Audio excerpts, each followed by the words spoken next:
কথায় বলা হয় জীবনে ভালোবাসাই হলো সুখের মূল। এটা সত্য। এবার প্রশ্ন হলো এটাই যে এই ভালোবাসা কার সাথে করা উচিত।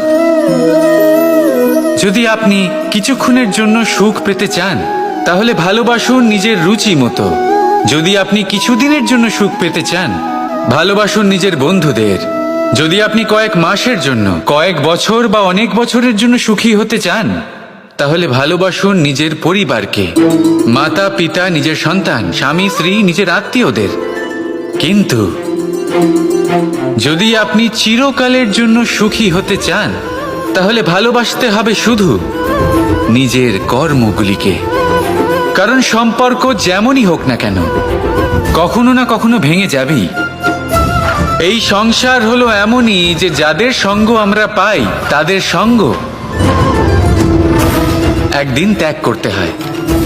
শুধু কর্মই হলো এমন এক সঙ্গ যা কখনো আপনাকে ত্যাগ করবে না।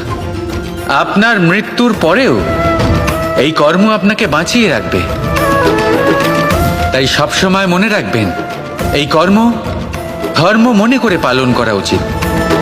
জীবনের শেষ মুহূর্ত পর্যন্ত কর্মকে ভালোবাসুন। জীবনের শেষ মুহূর্ত পর্যন্ত সুখে থাকবেন।